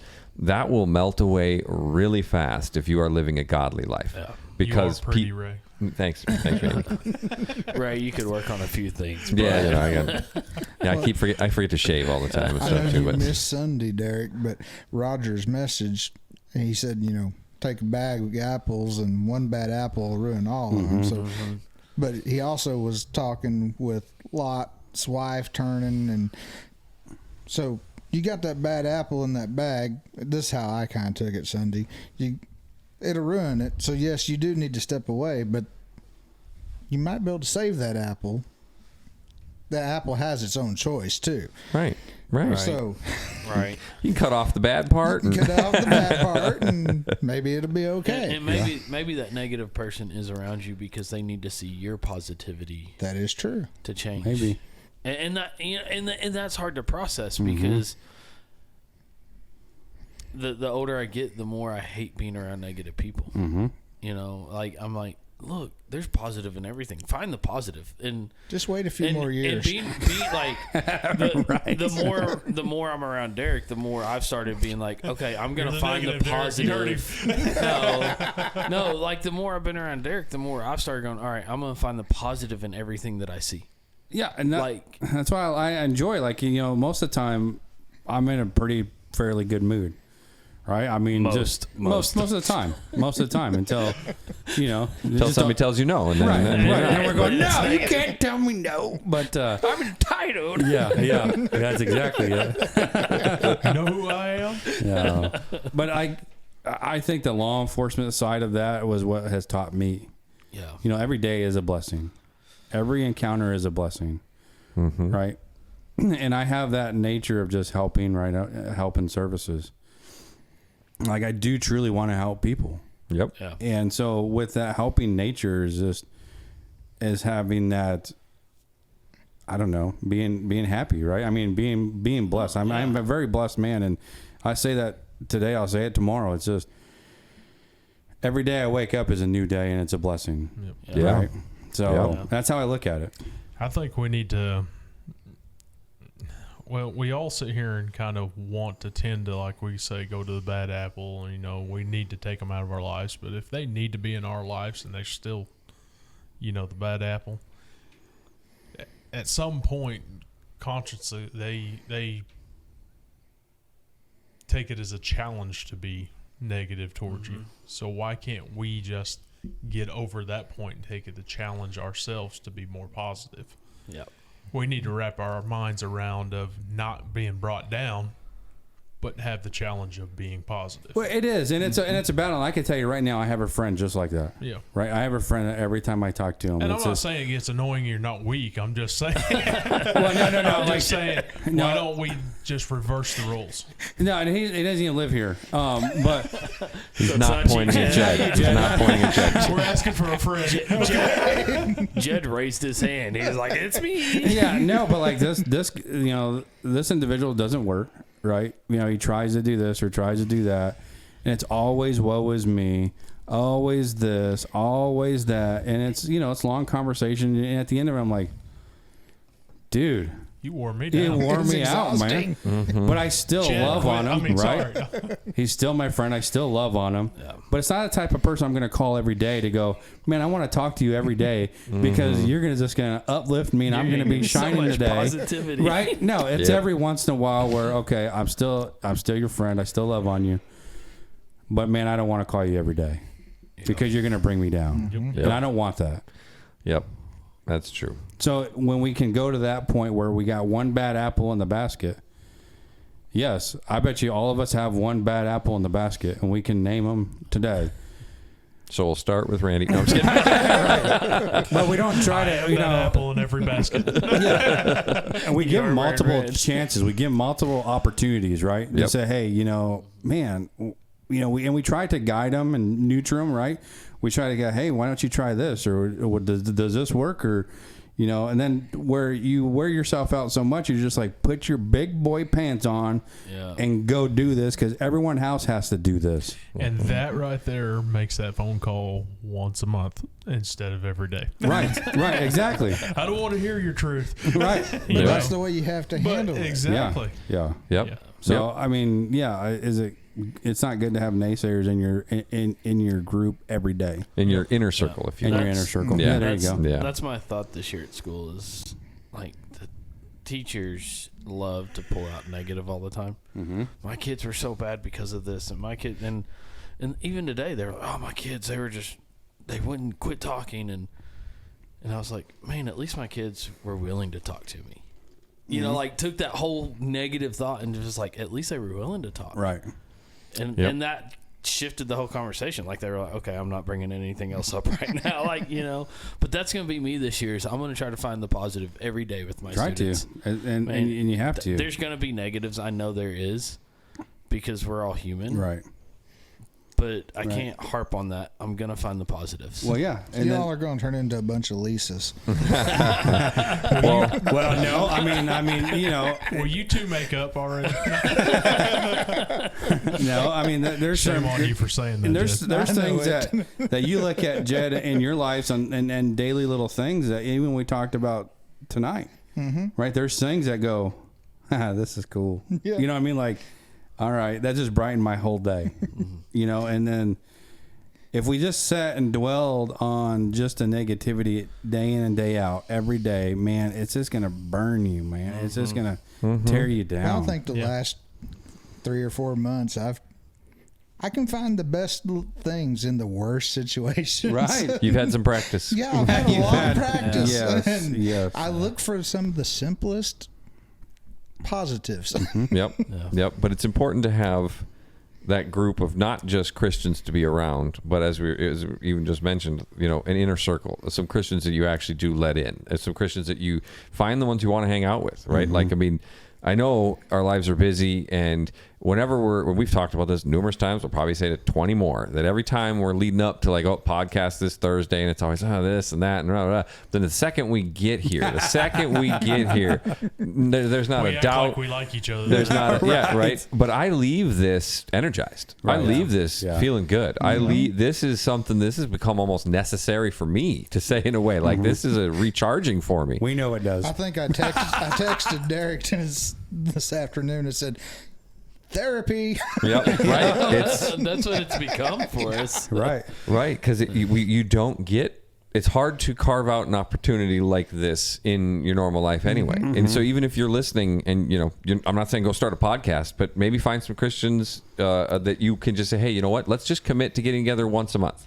Commit to getting together every other week or once a week or whatever your schedule allows. And make a commitment, make a plan, schedule dates, put them on a calendar. We just couldn't get enough of the front porch talk. Right, and that's exactly what I was about to say. Right. This stemmed out of us wanting to sit after church and just continue talking because we did enjoy the company. I felt energized even then whenever I left because I was like, man, there's people like me who I can talk to who understand what I'm going through. And that's where this came from. It wasn't just us going, hey, let's do this. This is a good idea. But another day. It was the wives. It was the wives going, we got to get going, honey. We gotta get going. Are you guys done talking? Can y'all get together It's some time to other leave. time? Church was over 2 hours ago, boys. Yeah. Well, start walking. You could have been home by now. I thought Wednesday night Bible study ended at 7:30. Why is it 10? Right. That's it, right? Every Wednesday night. It's 8:05. Are we leaving yet? Right. And so now we don't have the wife sitting here, hey, you need to get home until it gets really, really late. We're like, well, I'm going to bed already. Yep. Yeah, But, I mean, that's when we're getting the text. About Your dinner's in the 11 oven. o'clock. Where are you? and it just shows that we're real people. We have real struggles. Us men have struggles constantly on a daily basis. And we should have the hardest struggles. We should. Because we should take them. And we make 1,000 decisions a day, right? We make decisions so much in a day-to-day thing. And so sometimes we need to just sit down and talk about, hey, you're going through that struggle? Man, I went through that a month ago. This is what I did. I don't know if it helps, but this is what I did. The same thing with you, Jed. I mean, you've gone through a lot of struggles in the last few months. And it might be encouraging to some folks that are out there listening, going, man, this worked for me. I'm going to share it. If it doesn't, I mean, I'm sorry, but it worked for me. And it just shows that we all have struggles, man. Yeah. And that brings up the challenge to whoever is listening. If you think this is a sugar-coated conversation, won't you email us in and we'll tell you the struggle, or we'll talk about it and we'll tell you exactly, because none of this is rehearsed. No. No. Not a bit. We sit here and talk like this to each other every day. Yeah. And sometimes worse, maybe even less than. But I'm sitting here saying, if you think we're just sitting here reading something out to you guys, email us, ask us whatever question you think, and we'll I mean, maybe the professional podcasters are out there listening and going, yeah. Really? Yeah. I'm just telling you how it is, man. Exactly. That's all I'm doing. That's all. I'm and telling that's all you we how wanted the real to do. struggles of, me worrying about kids, me worrying about life, the struggles I go through in life. We talked about marriages. We talked about raising kids. We talked about comfort zones. I mean, these are real struggles that we deal with on a daily basis, man. Yeah. I think we gave pretty much good backgrounds on ourselves and what we showed that we screwed up on that we noticed. Right. You get our wives in here, I guarantee they'll let us know more. Hit the Wise Time podcast. I'm just saying, none of this is. I knew it's coming. You can't make this up. The wives of spiritual Yeah, but debriefing. you know what? They don't listen, so it's just really good. They won't hear this episode. Yeah, I'll just make sure they push the wrong button when they think they're recording it. For some reason, the whole thing was ruined. I don't know what happened. But you're right, guys. I mean, this is what it stemmed off of. It was us just sitting all the time together and just discussing the same topics, the same stuff, And it just stemmed to going, hey, we got our own time now. We get to sit here and still talk to each other. Yeah. Still encourage each other. Still try to uplift each other. You know, and the same thing, though, too, is if we're doing something wrong, you know, one of y'all are going to come tell me. Mm-hmm. Or it's going to be vice versa, right? I mean, it's going to be. And that's all we wanted to do. I mean, really. And pretty much now the we conversation don't ever stop because we haven't seen each other a couple of weeks, Yeah. a few of us. Yeah. And Yeah. the conversation we started a couple of weeks ago, we came in, sat down, and still talked about it. Or we come up with different conversations that we're probably going to talk about next time we see each other. And we have comfortable seats now. We don't have to stand on the porch to talk about it. Nice. At least 4 of us do. Yeah, trying to kill mosquitoes all the time. Oh, man, that hurt. Yeah. This chair's still comfortable right now. Yeah. It's all right. All right. But, no, it's been good, man. That's Yeah. that's what we wanted to I don't do. even know how long we've been going at this now for a year, hasn't We're it? coming up on a year real soon. I Are think. we? Yeah, the episodes are in the low 20s, and I know we missed a few days, so it's got to be real quick. Because you know Yeah. what, 52 weeks. As soon as you hit 26 episodes, that'd be a year if we did it that's- every other week. But That's what I thought. It was like towards the end of summer. it Yeah, was. Beginning It was. of the school year was when we started. I'll have this. to. I'll have to look back on it because when we got our special 1 year anniversary, it might yeah. even end up being the one Corey comes back almost like right on that'd the be time. funny, We'll wouldn't it? see. That'd be kinda Awesome cool. right there. That'd be really cool. Yep. Well, we said that, though, too. We said this multiple times throughout the year. We didn't want this as a job, right? We're not making this as a job, that we have to do this. You know, we have life struggles. You know, things have happened in, you know, everybody's lives that we couldn't be here. But we didn't want to make it into saying, I have to be here because now I have to do a podcast and I'm just going to, and that's not going to be emotional or it's not going to be from the heart because now you're saying I have to be here. Yeah. Yep. So now, you know, we've had all this stuff. Hey, we're going to try it if the Lord willing, right? We'll be here in next week or 2 weeks, record another episode. Yep. So, Yep. Yeah, there hasn't been. I want to be here. I like Right. it. You know, I do. I think we all do. Really. Yeah. I mean, I haven't gotten that anybody. Oh, we're doing it again. maybe sometimes I just didn't hear it. Yeah, right. We just say it behind your back. It's all Right. good. We did No, this, we- we did a while ago because Derek's like, can we do it 30 minutes later? God. Yeah. It's when you text us, hey, are we meeting this week? Crickets for an that's hour or when- two. Yeah. Everybody sits. Everybody's Who's quiet. first? Who's gonna respond? I'll just respond for myself. Yes, we're going. I'm just going to show up. Yeah, right. There's, Well, have you heard just- this music video? We're still Everybody- talking about this over here. I don't care. Have you heard this? Are we gonna meet tonight at 6:30? Nobody responds. Derek sends a video. Oh, man, that's great. We love that. His voice good is stuff. outstanding. Good stuff. Oh, man, that kid's good. Yeah. He Oh, heck yeah, was, it's man. good. He's Oh, heck good. yeah. Yeah. Oh, yeah. Yeah, and when I saw that, I'm like, I did not picture that at all. No, right. No, I was that voice that. was- Yeah, he's got a voice of like a 50-year-old man coming out of that kid. I thought it was fake at first. Yeah, You know, you'd I thought almost it was- could be. But I'm like, Yep. well, he has a lot of videos out. Yeah, I finally this morning listened to that song because I've been hearing people talk about that Richmond, north of Richmond song. Yeah, yeah. And, Oh, man. and I'm like, man, that's a good one. it is a good song. That is a dang good song. Yep.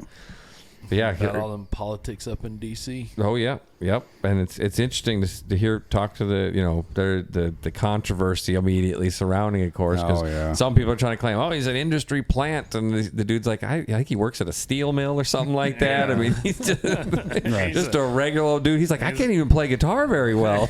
He Right. says, he goes, I just wrote a good song. Which is like good old boys like us is sitting here talking about struggles, man. Right. We're real as Right. real could be. It just speaks to exactly what a lot of us know, you know. But and so I was like, I finally was like, I'm just gonna listen to that thing. I got to listen to it and listen to it. I was like, dang, that's a good song. All right, I'm gonna share it in case everybody hadn't heard it, you know. So it's like this just makes you want to share that out, you know. yeah. Because the point and thing to remember as a Christian is that that's not what we need to focus on or worry about or struggle about anyway. We're not saying we're supposed to ignore it, right? God, it does not say in the Bible, ignore that, but that's not our focus. Right. That's not where we're supposed to put ourselves. And then, it's one of the things I've even talked about with my wife sometimes because, complaining about politics and doing nothing about it is stupid. It is absolutely stupid. And if you're going to sit there and say that you don't like what's happening and you're not going to go do anything, then, I mean, again, you're literally just whining. It's the same as the people who are saying, I want to be prettier. I want to know how to do this. I want to know how to do that. I want government to be better. Then go do something about it. Right. And as a Christian, I don't think it's not forbidden for you to do. It's not what you're called to, but if you think that's what God's calling you to do, then go do something about it. You know, and I've talked to my wife about that because I'm like, do I have to just not ignore it? Because when I hear about it, it gets me fired up and I want to do something about it. Or do I just ignore it completely? I don't know. I don't have an answer to that. I'm just came to me. Well, I mean, we can reverse that back too. I mean, we've had these struggles in churches, right? You know, we can sit and complain about why this is happening in the church. Yep. Until you step up and do something about it. Right. That's you know, and I hear it all the time too as well. You know, if you want to, if you, well, we heard about, you know, I mean, just since the workforce, right? If you want to see change and promote, right? You be the boss then, right? Yep. So sometimes we got to do that in churches as well, and that's where sometimes we struggle with because some of us don't want to do it. Right. Well, I know Daniel knows this very keenly because he probably gets it the most. So why don't we do this with kids, or why don't we do that with the kids? And he's like, "All right, great, step up, do it. Yeah, Get off your butt and do it." I feel like I've said that to you before. Huh? I think you've said that. You may have said that even on the podcast before. But it's the truth. Sometimes we do. You know, It's hey, the some of you know, there are some parents that do get involved. No, you're right. But where I was coming from that, Ray, was because I remember Ray talking to me about doing a parking lot ministry, and the teens doing it. Yep. And I looked at him. I said, the teens are in the nursery. The teens are in children's church. The teens are running the camera. The teens are running. The teens are doing this. Yeah, they're involved. They are. And so I'm like, if you want the teens to do it, then the adults need to step up and start showing how to do stuff. Right. And he was like, okay.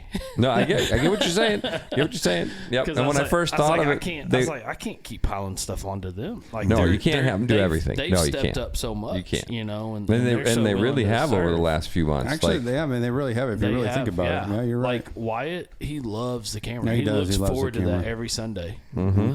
He was asking about learning how to help out and do some of this stuff too. Help out with the podcast. He wants to, and I think and he's talked to me about getting a second camera so he can learn how to do the whole video switching for the actual live stream when we get to that and everything. And I'm like, dude, let's do this. Yep. Yeah, and then Kobe helps in the sound booth, and Kobe helps us run sound. then some of the ladies in the teenage, they're in the nursery. They're doing the nursery now. That's awesome. Haley and McKenzie are doing. Well, they've been doing the nursery since we started that back up. But Haley and McKenzie are running the nursery, and then Kobe, Kyle, and Haley all help with children's church when it's on their rotation, and yeah, it's nice to see them involved. Haley runs the words on Sunday when Rhonda's out. I mean, so you know the teens are like, hey, let's serve, let's work, and I love that. That's awesome. Well, that's some of my best memories. Yeah, from being a kid, because I was assistant song leader, was a song leader, Sunday school superintendent. So, I mean, it gives you a good base. My senior year of high school, I wasn't in a Sunday school class. I taught a Sunday school class.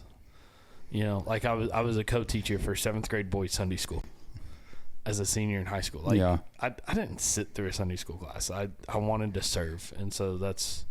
You know what I looked forward to when I was a kid? Was passing the plate. Yeah? Yeah.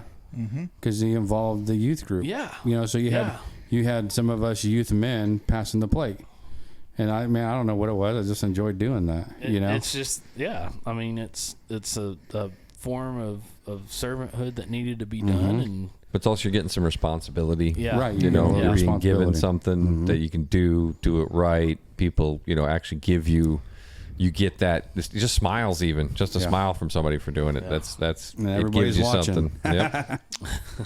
Yep. And then even at the old church, I did the announcements. Yeah. You know, it's just. And I was about to say, when I'm out, Derek does announcements for me. Yep.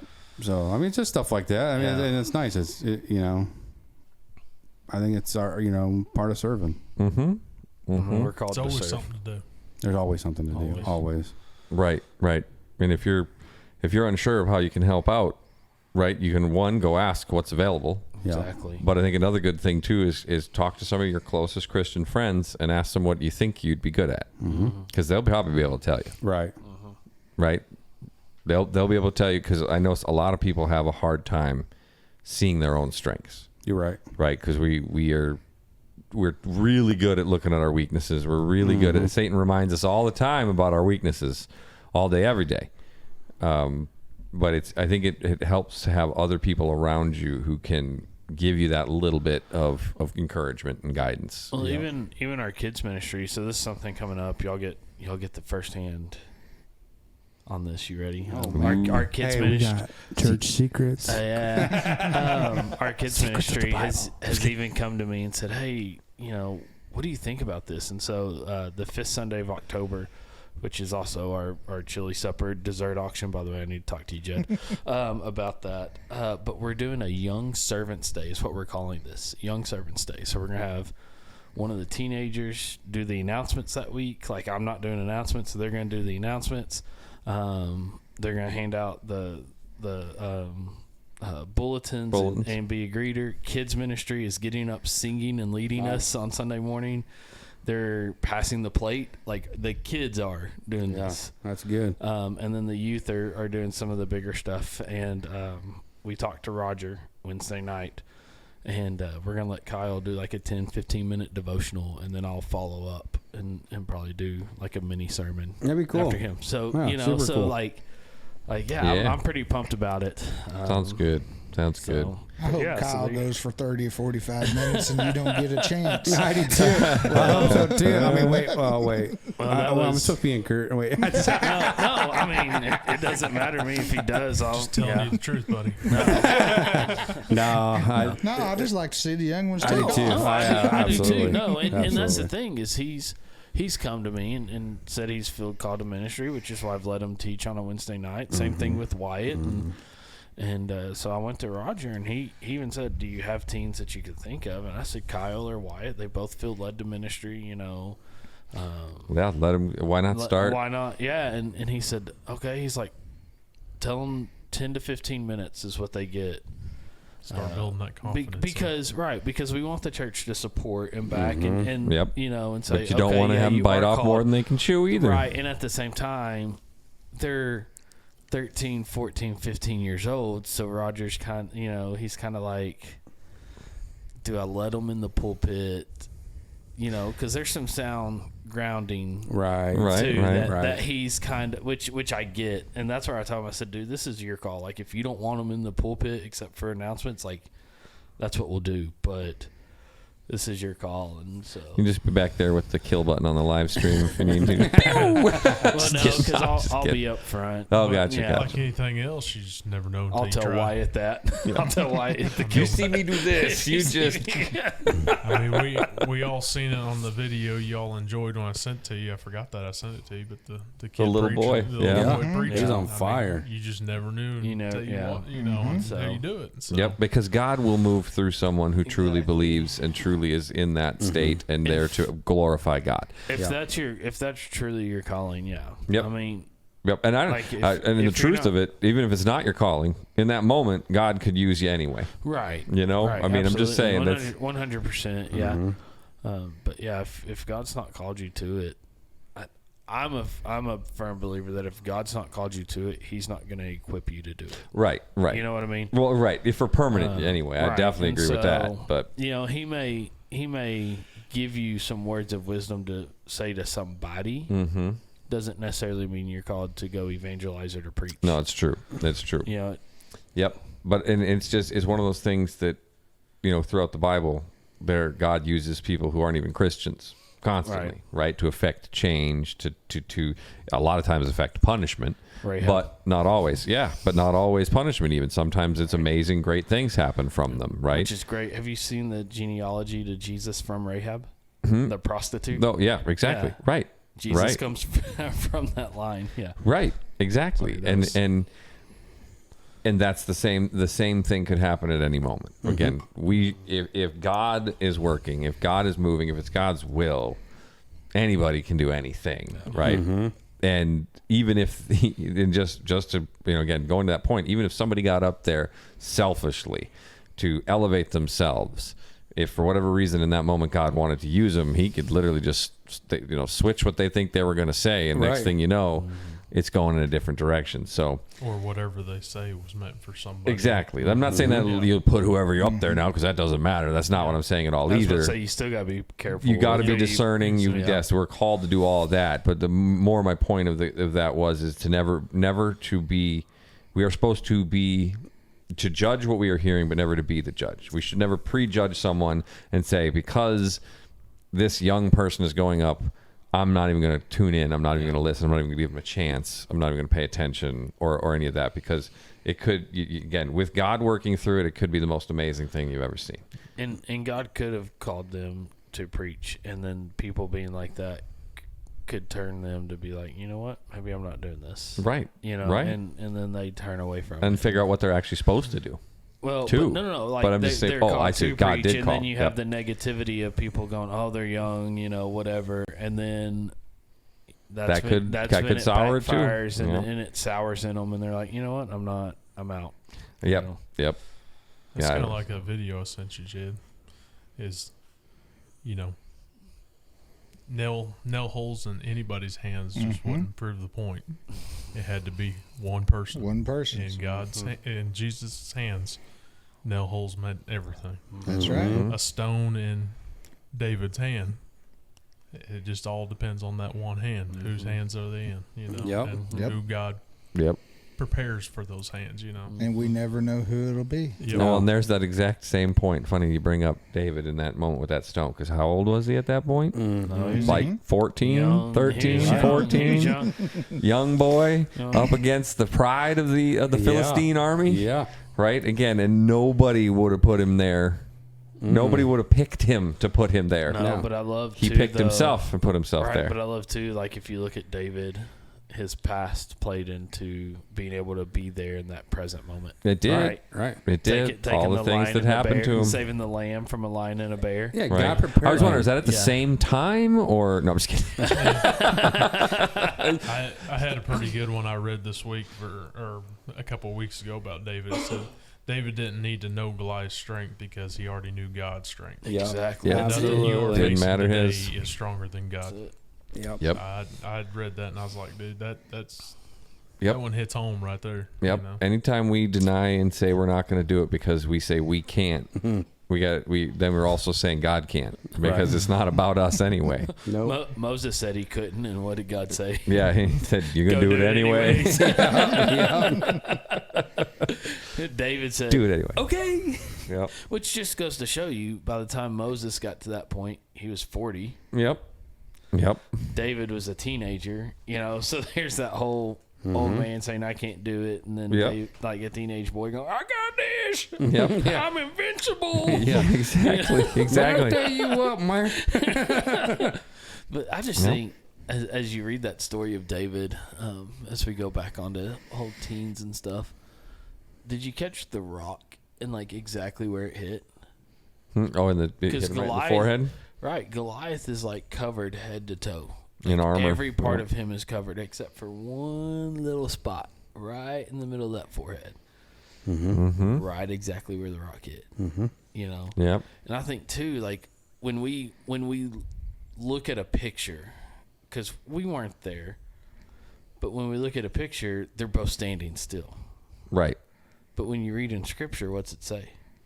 They were charging each other. So it's not that David was like, stop, took aim, and then threw. Like, he's doing this as he's running Yep.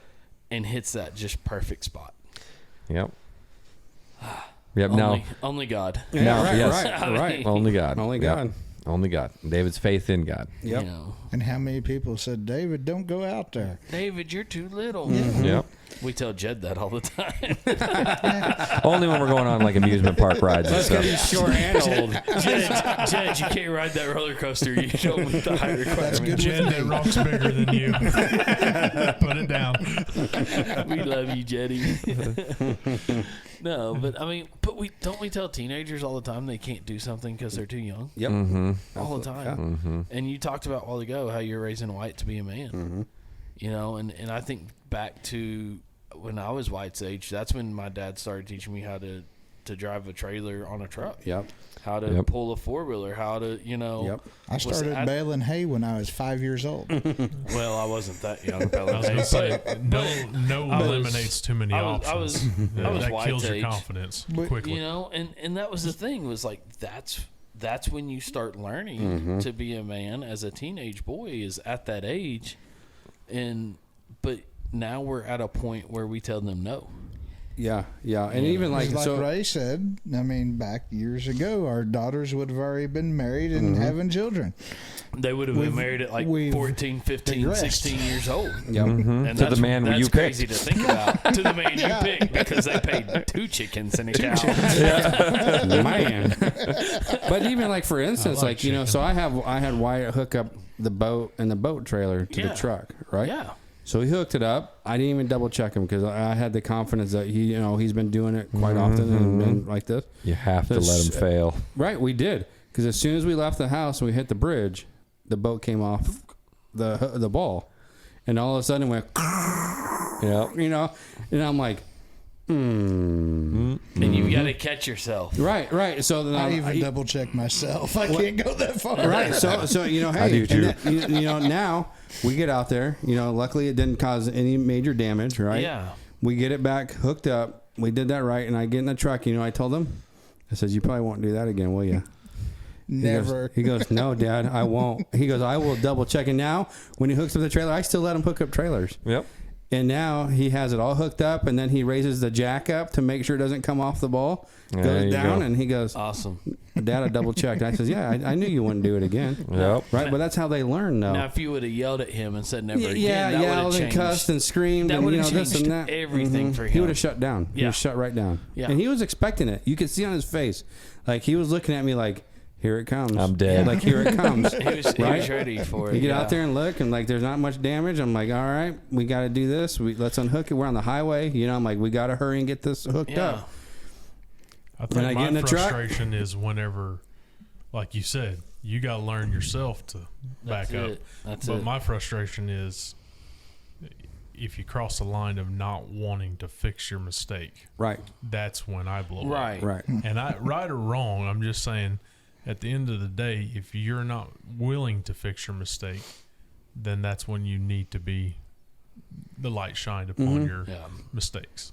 I mean, like, But- you know, even that, you know, he was looking at me like, "Man, here it comes, man. I'm going to get beat." Mm-hmm. You know, and it's like, and I just looked down, I'm like, in a calmly voice like this, I'm like, "You won't do that again, will you, son?" No, I won't. I promise. I'm like, "I know you won't." Again, Right. Derek cooked it up. Right. Yeah. Right. Well, yeah. But you know, now he's built that, right? I mean, Right. I let him fail, right? I mean, and it could have cost me a big price to let him It could fail, have. but it didn't. We're lucky, Yep. And even I if mean, you, But lucky you got insurance. right? Right. I got insurance. and that's where I think too, because I remember, man, my brother, bless his heart, he ran a tree, like he ran the 4-wheeler up a tree and caused damage to the 4-wheeler, and I'm waiting on my dad just to tear into him, because I mean it like tore everything up underneath, thousands of dollars of damage to this 4-wheeler, and my dad looked at him and said, "I think you need to be off the 4-wheeler for a little while, and let's work on paying this off." And that was it. Yeah. And I was like, I was waiting on my dad just to beat him. Like, But like sometimes we learn, man. Like, Yeah. and you know, like Autumn. Sometimes she would do things, and I'd come unglued, man. I'd be honest. I mean, like, you know, it'd be like, you know, beep, beep, beep, beep. You know, this and beep, and you know, I'm like, I have to grow in myself as well, and be like, okay, I'm here to teach y'all. yeah. You know, and we probably made the mistakes as a kid as and well. we have. Because that's So where we I'm like, did. yeah. Oh, yeah. I mean, Yep. We take We're all there. We take their frustration back in the day because they didn't hold back any. And There's- bring it like, this is how we do it. Well, I guess we need to change because that's not really how we need to do it. Yeah. but Right. how many But it's times my have you turn, I get to made? do it. No. How many times have you made that same mistake as an adult? Like, didn't 100% double check yourself on a trailer, or well, yeah. you know what I mean? Like, Right. like even I've done that. Yeah. As an adult, Yeah. is I didn't check myself, and so the trailer like popped off. Luckily, there was nothing on the trailer. It was a Right. quick pick back Yeah. up, but Yeah. So. And that's how we learn, though, because when that happens, man, we're going to double, triple check everything now. I did it as a kid, and then I got comfortable and just got relaxed in hooking up trailers, and then. But it's funny, even like last week, I even had him back the trailer into the spot. I had him hook the trailer up again, and now I have him driving around the yard and doing this. Man, he just thinks of the world of that. I'm like, really, Dad? You're gonna let me move? Yeah, go ahead. Go. You gotta learn, right? I mean, you gotta learn. When you gonna let him back the boat down the boat ramp? That's coming real soon. Well, he does that. Like I get it. I get it parked pretty straight. And then I get in the boat and I says, son, just come back slow. And a couple of times he's gotten me where I fell in the boat. Like, where he would come down the ramp and then hit the brakes because I'm like, oh my goodness, man. I'm like, dude, I know. But he's getting better and better. So he'll back it in, and then I'll wave him off when I get the boat off the ramp or off the trailer. And then he'll drive the truck all the way up into the parking spot. But now if we're doing like a tournament, like we're usually the first ones there because I'm like, I don't want to get in the way of these, top dog fishermen. Right. But there's been times where he had to like park it in between two cars, and he's like, I'm so nervous, Dad. I'm so nervous. I'm like, you got it, man. Like you got it. I love that. So it's building the confidence in him too as well. I mean, and here's a tough key that I'm dealing with him right now is decision making. He doesn't want to make a decision because he's afraid that it'd be the wrong decision. We do that in life as men. We have to make a decision. Yeah. Yep. If it's wrong, we got to live with it, right? Right. I don't dwell on it. I says, yeah, it was a wrong decision. I learned from it. I move on. Mm-hmm. And that's what I'm trying to teach him right now is that, son, you need to make a decision. Yeah. Don't worry about it. Your wife will remind you about all the mistakes. Right? Right. Your wife will tell you. Right. They will, too. They will. The biggest one is like, what do you want for dinner? Right. I don't know. I don't care. I don't know. I don't care. I don't know. I don't care. Not making a decision is the wrong decision. Yes. I'm opening up that restaurant in Bentonville here. I don't know. I don't care. Yeah. I'm going to open up the store just looking. Just looking? Yeah, there you go. All the wives will be there. We can have them right next to each other. We can have them attached. There's not going to be anything in there. They can I be mean, I attached. understand. I'm going to get in trouble for this one, but I understand why women don't want to pick the restaurant, right? Right. Because you've made the mistake. It didn't go well for them last time. I was going to say on the way to Tulsa, they've got a restaurant called I Don't Care. Yeah, I did see that. Yeah, I did see that. I don't care. Yeah. I was like, that's good. They got it. Nope. Actually, I can't remember if I said this already, but there's a trick for that, right? You don't say, oh, where do you think I'm taking you tonight? And then take them wherever they said. Right. That's it. Yeah, that's a good one. It's a surprise. Where you think I'm taking you? That's the Oh, wrong you guessed it decision, picking again. I thought I had you that time. Yep. That's probably like the biggest question every day.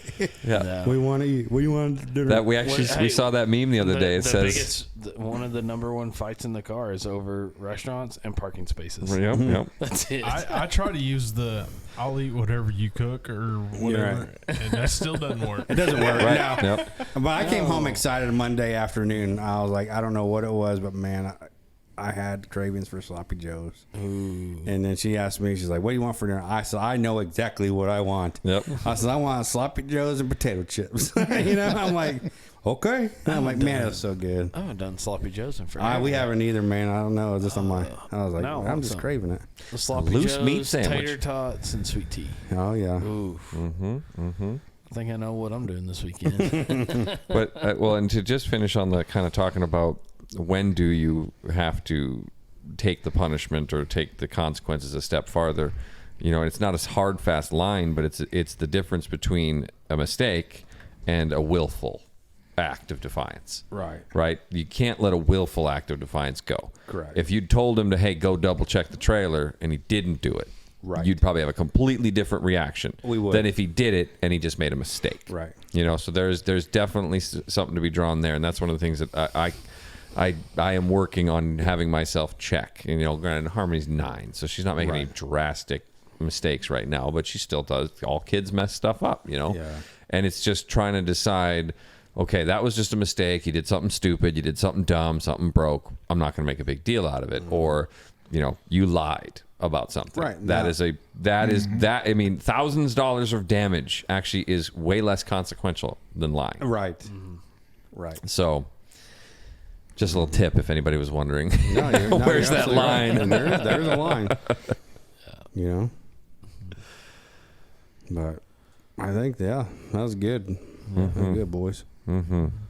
Appreciate you listening to me. Yeah. Right. I appreciate everybody out there listening to us because, we've actually had some episodes get quite a few views. I don't know what happened with our last one. It got like 60 views on Rumble. I don't know what happened. It just shot up one day. All of a sudden, a whole bunch of people watched it or listened to it or something. So that was kind of cool. That's awesome. Yeah. My yeah. daughter listened to it too. She says she told me, she's like, that was a really good episode. Yes. People liked it for some reason. I don't know. It was a good one. It was a good one. Mm-hmm. Some of our best seem to be the ones we don't plan at all. Right. Yeah, because I think the problem with the planning is then we get in the way too much. Yeah, you're right. And we don't allow the Holy Spirit to just work through us. The Holy Spirit to just convict us, to talk to us, to work through each other as we discuss these things. And I grow from every single one of these two. I don't think I've left a single one of them without some new understanding, some new information, some new way of looking at things or thinking about things. So I'm grateful for you guys. So. Yeah, I am too. I think it's good. I appreciate, all this stuff. And I know sometimes, be honest too, I mean, sometimes you push us too, right? I told you that. I think sometimes if it wasn't for you going, hey, we're doing this, we'd be like, nah. We only have 3 episodes out. Right. Right. Well, We'll Jed, get is your around to porch it. open right now, man? I got to go talk to you. Yep. It's ready for you. Yeah. But Yeah, well, it's And good. Randy. It's a peaceful porch. It is a very a really peaceful. peaceful The view is That nice. rocking chair and the view. Oh my goodness. Man. I know we The- still haven't the made good it thing out with there that- yet. We got to the get good out thing there. with that view is you don't have to climb to get there. No, you don't. Sure, you got to go through somewhere to get there. Well, that you do, but Yeah. But it's worth it. Go see best friend Jetty. That is a nice view. When you get out there, man, you'll see. You Oh, I can sit on bet. that front porch and I just look bet. out. Because you're up elevated. you're up elevated. And you're looking at all the farm fields down there. You're just like, man, it's pretty. And then when that breeze is blowing through there, oof. Good stuff. Good stuff. $1 million view. You didn't have to spend $1 million, Jed. Isn't that cool? That's cool. Right. In the middle of the night, you can look out and see the glow of Northwest Arkansas Oh, my. in the distance. In the distance. That's time to go to sleep, not in the middle of the night. I don't sleep much anymore. Well, hey, Daniel, will you pray Yeah, I was for us? fixing- And then yeah, I maybe was pray fixing- for the students Yeah, I and the was fixing to teachers. close And us out. So that'd be good, man. appreciate everybody listening in. Of course, if you got anything that you'd like for us to talk about, Randy said email us quite a bit. But you can email Ray at spiritualdebriefing.com. Yes. Got yes. it. Didn't even have to look at anything, Randy. You see that? Good stuff. Randy can't read He'll anyway. learn one day. Yeah, when you get to the announcements, though, you got to give them notes. Yeah. That is true. That is true. What do you mean you give me an Because- announcement 30 seconds before I go up there? Because I get 3 people with announcements like right before I get up. So Mine's more important, so you just read most of it. the time it is. You're right, Randy. I appreciate that. All right, let's go ahead. We'll close out with prayer. Father, we just thank you for tonight, God. We thank you for the time that we got together as men and just discuss things that you've laid on our heart. God, we just pray for the school year, for our students at college, also in high school and middle school and junior high, elementary, God, all the way through. Father, we just ask that you guide them, you lead them, direct them. Father, give them the Christian friends and mentors that they can be around to live their life to glorify you. God, we just also pray for the teachers. It's a struggle for us as teachers in today's environment and today's society of what we can say, what we can't say, what we can do, what we can't do. God, and I just ask that you help us to be able to be a light in some way to these students, whether it's them coming to us with a question first that opens the door for us to talk about you, or just us living a life that glorifies you and looks like you. God, that things that we say somehow point back towards you. So God, we just ask that you be with all of the schools across North America, God, because there's struggles all over the place. Father, we need you back in the school systems, as too many schools have kicked you out. Help these men as they continue to raise their kids, God, some that are adults and in college now, and some that are still in elementary school growing up. But bless these men and continue to guide them to be the husbands and the fathers that you've called them to be, and to be the spiritual leaders of their house that you've called them to be. God, we love you, and we just thank you for blessing us here at Spiritual Debriefing for as long as you have. God, and we just pray your will be done, that you continue to bless us if that's what you want. Father, we love you. We thank you. In your name I pray. Amen. Amen.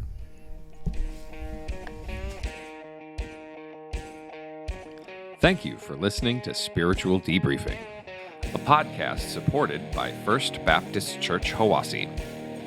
Please like and subscribe to the podcast so you can be notified when we post new episodes, as well as check out our past episodes. We'll be posting new podcasts every other Thursday. You can follow us on social media, Facebook, Instagram, and Twitter.